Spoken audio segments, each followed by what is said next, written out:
بسم الله الرحمن الرحيم.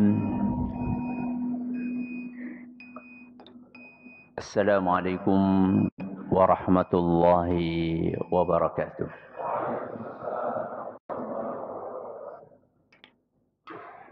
الحمد لله رب العالمين، وبه نستعين على أمور الدنيا والدين، وصلى الله على نبينا وسيدنا محمد وعلى آله وصحبه أجمعين.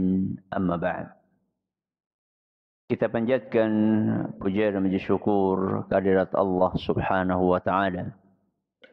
Pada kesempatan malam yang berbahagia kali ini, kita kembali diberi kekuatan, kesehatan, hidayah serta taufik dari Allah Jalla wa Ala, sehingga kita bisa kembali menghadiri pengajian rutin tafsir Al-Quran di Masjid Agung Darussalam Purbalingga. Kita berharap semoga Allah Azza wa Jalla berkenan untuk melimpahkan kepada kita semuanya ilmu yang bermanfaat, sehingga bisa kita amalkan sebagai bekal untuk menghadap kepada Allah Jalla wa Ala. Allahumma amin. Salam dan salam semoga senantiasa tercurahkan kepada junjungan kita Nabi Agung Muhammad sallallahu alaihi wasallam, kepada keluarganya, sahabatnya, dan umatnya yang setia mengikuti tuntunannya hingga akhir nanti. Seperti biasanya, sebelum kita mengawali pengajian malam hari ini, kita akan membaca sebagian ayat-ayat yang ada dalam surat Al-Mutaffifin. Semoga Allah Subhanahu wa taala memberkahi majelis kita. أعوذ بالله من الشيطان الرجيم.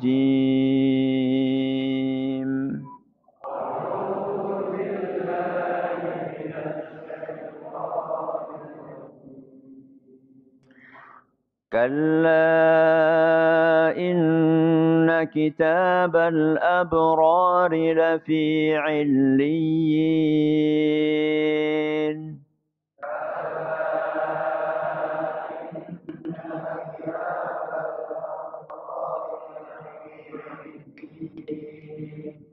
وما أدراك ما عليون.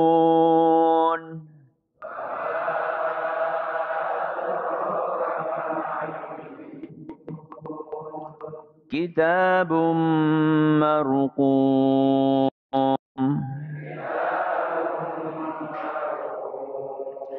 يشهده المقربون.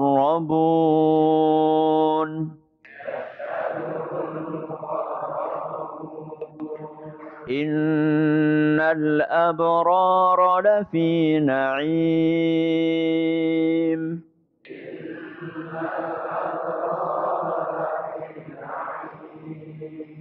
على الأرائك ينظرون.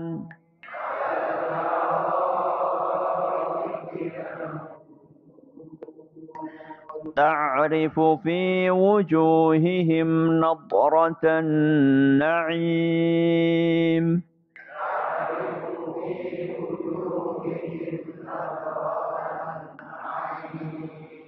يسقون من رحيق مختوم.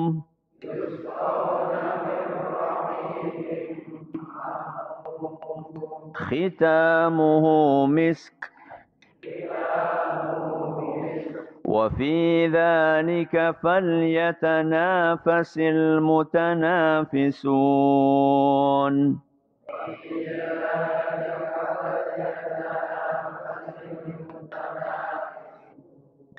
ومزاجه من تسنيم.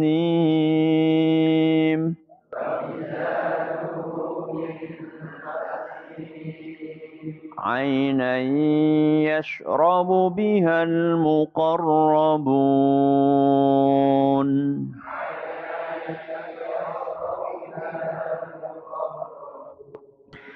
Para hadirin dan hadirat sekalian yang kami hormati, juga segenap pendengar serta pemirsa rahimani wa rahimakumullah. Ayat yang terakhir kita bahas, ayat keberapa? Ayat ke-19. Malam hari ini kita akan membahas ayat selanjutnya, yaitu ayat ke-20. Tapi sebelumnya, kita perlu mengetahui bahwa masyarakat yang dihadapi oleh Rasulullah Sallallahu Alaihi Wasallam saat Al-Quran diturunkan adalah masyarakat kaum musyrikin, yang mereka enggak percaya tentang adanya hari kiamat. Enggak percaya tentang adanya hari kiamat. Apalagi adanya pembalasan di hari kiamat. Bahkan mereka menjadikan itu sebagai bahan olok-olokan. Salah satu dari mereka ngomong kayak gini. Qala may yuhyil 'idhama wa hiya ramim. Dalam surat apa ini? Surat apa? Yasin. Wes kelalin Yasin. Qala may yuhyil 'idhama wa hiya ramim. Si musyrik itu mengatakan, siapa yang akan bisa menghidupkan tulang yang sudah lapuk ini? Dia ngambil tulang hewan yang sudah belasan tahun mungkin tulang itu. Dia ambil, kemudian dia apakan? Dia remes.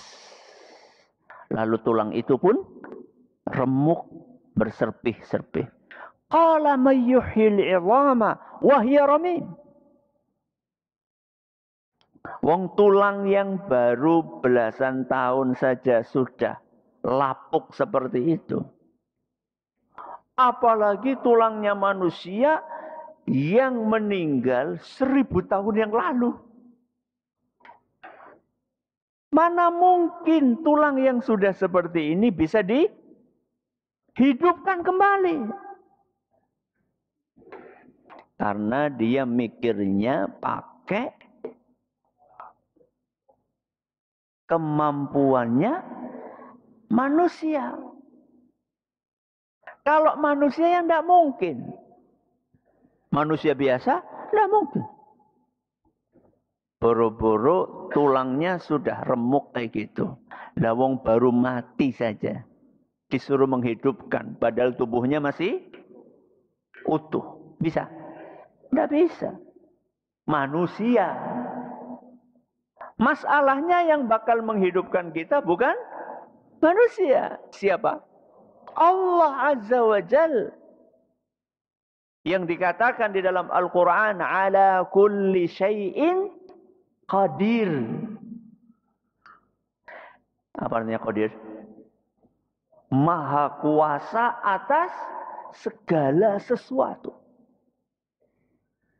Maka dibantah oleh Allah Azza wa Jalla di dalam ayat berikutnya, qul, katakanlah wahai Muhammad, yuhyiha alladhi ansha'aha awwala marrah. Yang akan menghidupkan tulang belulang yang sudah lapuk tersebut adalah yang menciptakannya pertama kali. Sini. Allah. Lebih susah mana bikin sesuatu dari tidak ada menjadi ada, atau mengembalikan sesuatu yang pernah ada? Lebih susah mana? Membuat sesuatu dari tidak ada menjadi ada. Ini lebih susah daripada sekedar mengembalikan lagi sesuatu yang Pernah ada, jadi ada lagi. Itu gampang. Lah wong yang susah aja buat Allah gampang, apalagi yang lebih gampang. Surat apa wau? Yasin. Ayat pinten? 78 sampai 79. Rasulullah Shallallahu Alaihi Wasallam menghadapi orang-orang seperti itu, yang nggak percaya tentang adanya hari kiamat, apalagi adanya pembalasan, apalagi adanya surga, apalagi adanya neraka. Karena yang dihadapi oleh Nabi SAW adalah orang-orang yang seperti ini, maka jangan heran kalau di dalam ayat-ayat Al-Quran sering yang namanya penegasan, sering yang namanya penekanan, sering yang namanya ayat-ayat diawali dengan sumpah-sumpah. Karena yang dihadapi wong sing siraeh atos. Maka perlu dikasih penegasan, perlu dikasih penekanan, perlu diawali dengan sumpah. Dan kadang-kadang sumpahnya nggak sekali, dua kali, bisa sampai berkali-kali. Ayat yang sedang kita pelajari hari ini, yang akan kita pelajari hari ini, yaitu ayat ke-20. Yang bunyinya kitabun marqum. Ini adalah penegasan. Ini adalah penekanan atas kandungan ayat nomor 18. Ayat pinten?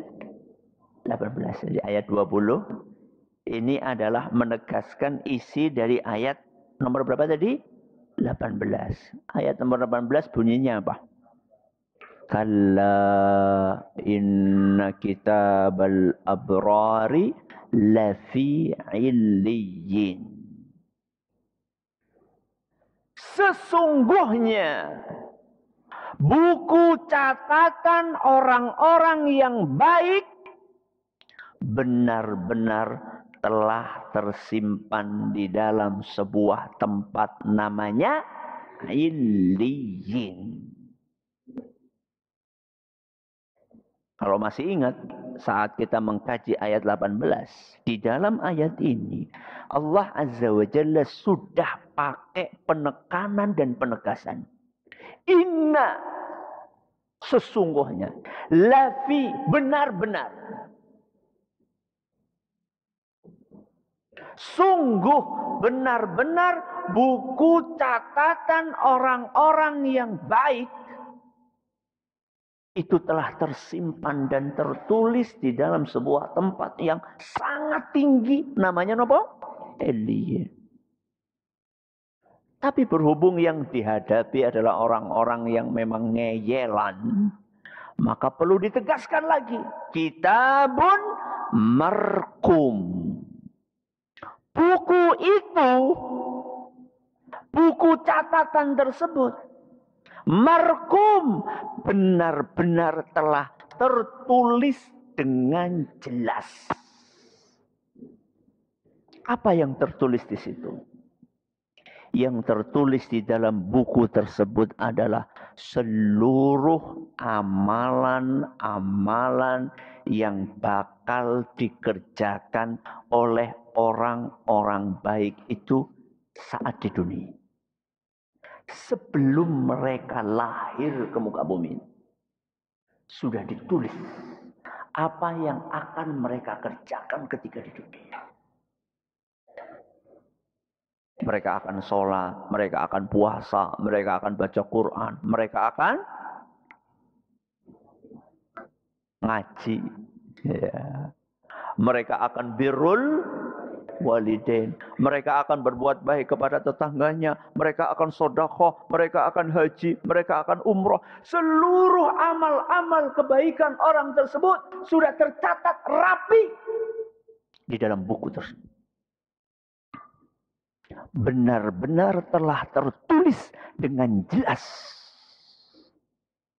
Dan bukan hanya amalannya. Termasuk di situ juga sudah ditulis. Orang ini bakal masuk ke surga Allah Azza wa Jalla. Berarti takdir kita ini sudah selesai ya penulisannya ya. Sudah atau belum? Sampun apa tadi? Sudah dari dulu. Kapan? 50 tahun. 50.000 tahun. Sebelum jenengan lahir? Bukan. Sebelum ada langit dan bumi. Sebelum ada langit dan bumi. Sebelum ada alam semesta ini. 50.000 tahun. Kita semua sudah ditentukan. Bakalan masuk surga atau masuk neraka. Apa kata Rasulullah SAW? Dalam sebuah hadis yang diriwayatkan oleh Imam Bukhari dan Muslim. Ma minkum min ahadin illa wa qad kutiba maq'aduhu minan nar wa maq'aduhu minal jannah. Semua dari kalian sudah tertulis akan masuk surga atau masuk neraka. Semua manusia sudah ditetapkan oleh Allah Azza wa Jalla di dalam Lauhul Mahfuz. Dia bakal kemana? Apakah ke surga atau ke neraka? Begitu mendengar apa yang disampaikan oleh Nabi SAW tadi, maka para sahabat pun bertanya, ya Rasulullah, afala nattakilu ala kitabina wa nada'ul amal? Wahai Rasul, kalau memang sudah ditentukan seperti itu, apa ya mendingan kita mengandalkan apa yang sudah tertulis itu dan nggak perlu lagi beramal. Kalau memang sudah ditakdirkan masuk surga, yo ngapa kesel-kesel? Bakalan apa? Orang amal bem lebu surga, kira-kira seperti. Sebaliknya kalau sudah ditetapkan masuk kemana? Neraka, apa maning? Ya. Mubah. Nauzubillah min dzalik. Itulah pertanyaan para sahabat. Dan mungkin itu juga pertanyaan sebagian dari kita. Maka apa jawaban Nabi SAW? I'malu. Napa i'malu? Tetaplah kalian beramal. Kenapa? Kenapa? Karena kita tidak tahu. Karena kita tidak tahu. Tidak tahu apa? Takdir kita itu mau kemana? Pernah ada yang dapat bocoran? Bocoran dari mana? Lauhul Mahfuz. Siapa yang ngasih bocoran? Tidak ada. Maka Nabi SAW katakan, i'malu, beramallah kalian. Fakullun muyassarun lima khuliqalah. Masing-masing dari kita akan dimudahkan oleh Allah Azza wa Jalla sesuai dengan takdirnya. Masing-masing dari kita akan dimudahkan oleh Allah sesuai dengan takdirnya masing-masing. Amma man kana min ahli sa'adah fayuyassaru li'amali ahli sa'adah. Barang siapa yang ditakdirkan oleh Allah Azza wa Jalla bakalan masuk surga, maka akan dimudahkan amalan-amalan calon penghuni surga. Contohnya maghriban. Maghriban. Jenengan tadi maghriban atau tidak? Maghriban. Habis sholat maghrib, amalan penghuni surga apa? Zikir. Habis zikir amalan penghuni surga apa? Salat sunnah. Habis salat sunnah apa amalan ahli surga? Ngaji. Mudah-mudahan itu pertanda kita termasuk golongan yang ditakdirkan oleh Allah masuk surga. Makanya saya sering sampaikan, kalau kita sudah berada di jalan ini, jangan tinggalkan jalan ini. Jangan tinggalkan jalan ini. Kita ini on the track. Sudah di jalan yang benar. Sholat, ngaji, baca Quran, zikir. Kita ini sudah di jalan yang benar. Kenapa kita tinggalkan jalan ini? Sudah istiqomah, nunggu mati. Insya Allah masuk surga.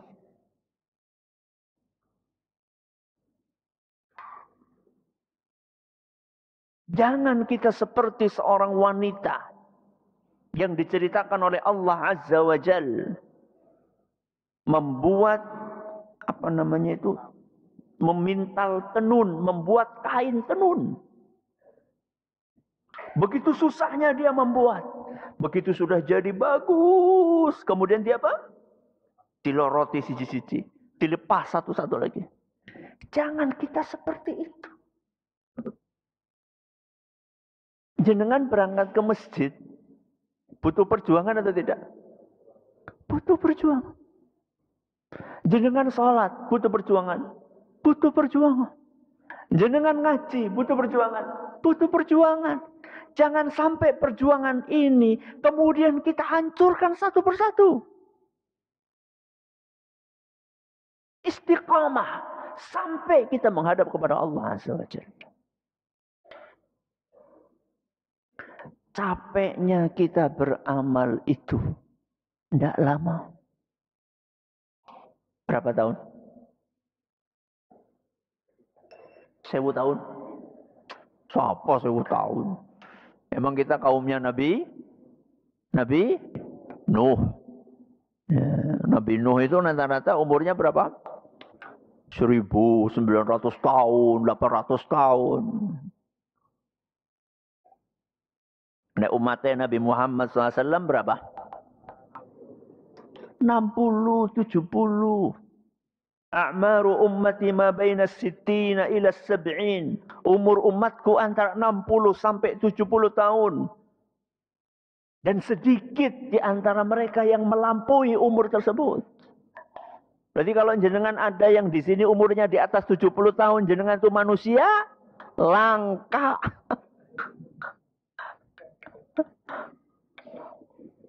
Rata-rata kita itu berapa? 60, 70. Setelah itu apa? Mati. Kalau nggak ke surga, ke neraka. Dan di surga atau neraka itu bukan 60 tahun. Bukan 70 tahun. Bukan 600 tahun. Bukan 6.000 tahun. Bukan 6 juta tahun. Tapi khalidina fiha. Kekal selama-lamanya.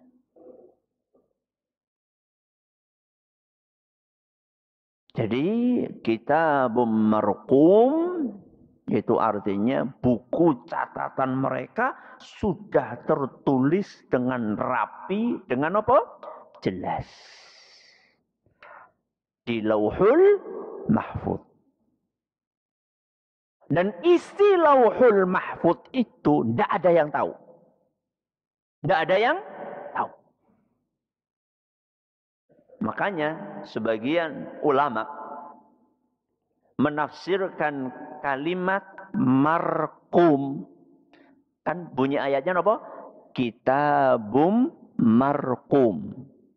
Sebagian ulama menafsirkan marqum adalah dikunci rapat. Kenapa? Terkunci rapat.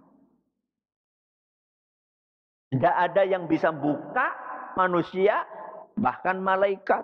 Tidak ada yang tahu isinya kecuali sinten? kecuali Allah Azza wa Jalla.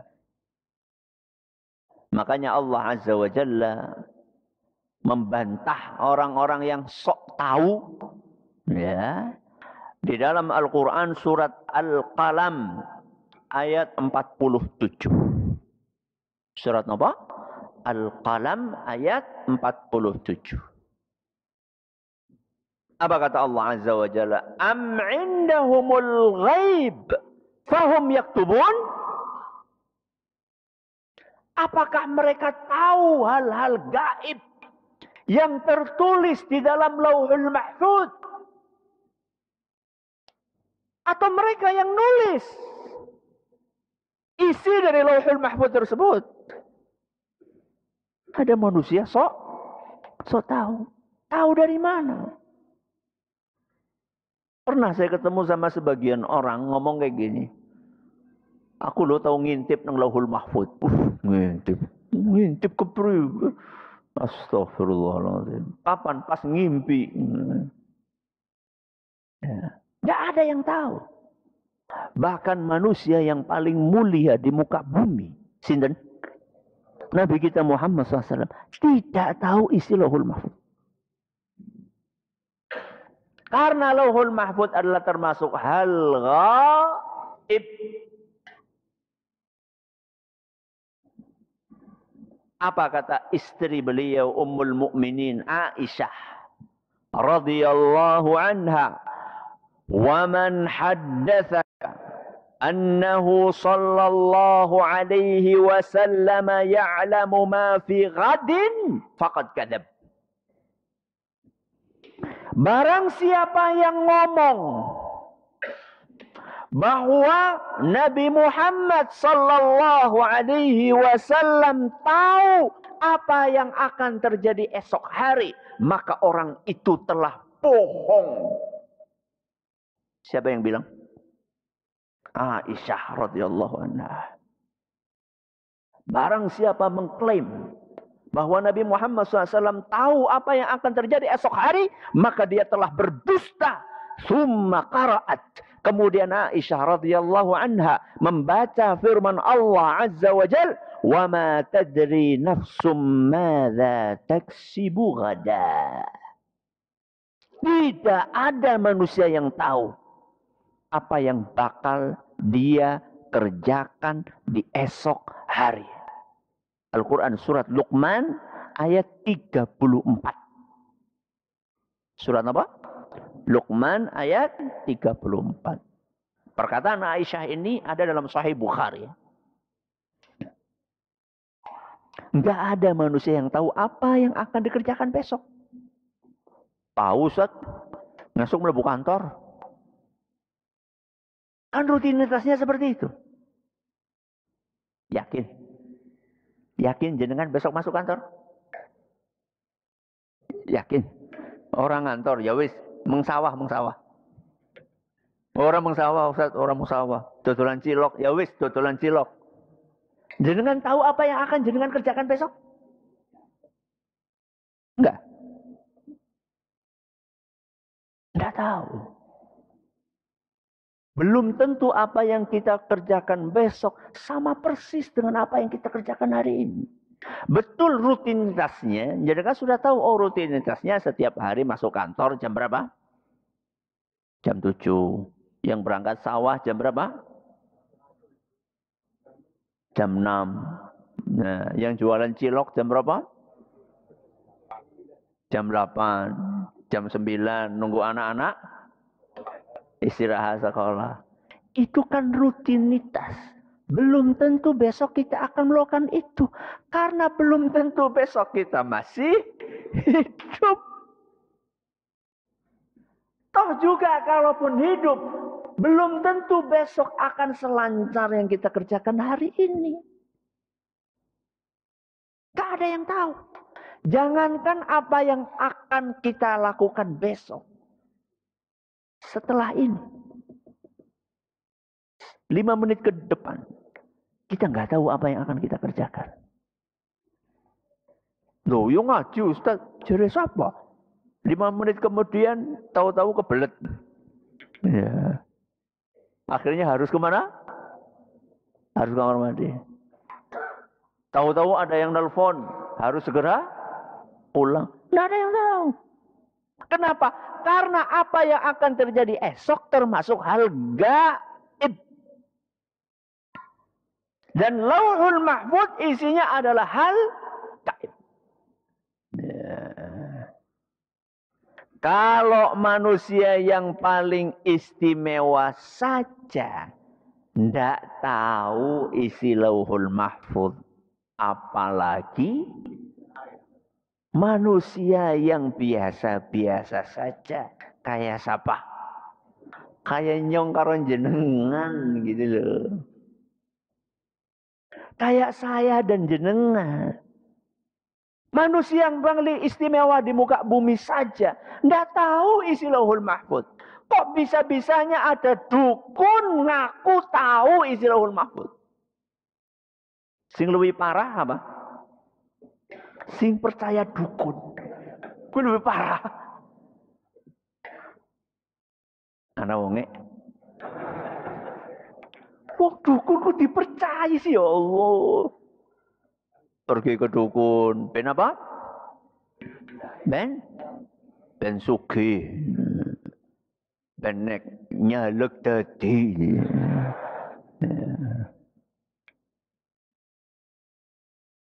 Lah wong dukune nyalek ora dadi.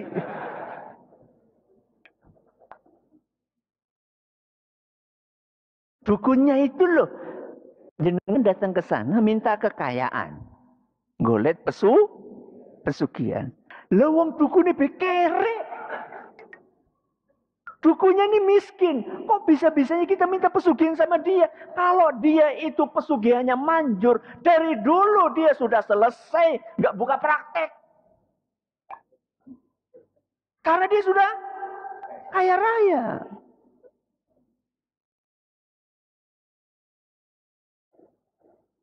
Ya begitulah realita yang ada di negeri kita. Kita doakan mudah-mudahan dapat hidayah. Mudah-mudahan dapat hidayah. Jadi Kitabul Marqum itu adalah penegasan dari ayat nomor berapa?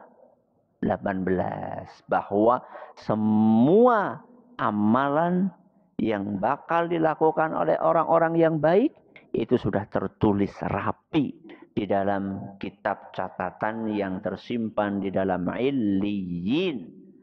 Dan itu tertulis juga di dalam Lauhul Mahfuz. Enggak ada yang tahu isinya kecuali siapa?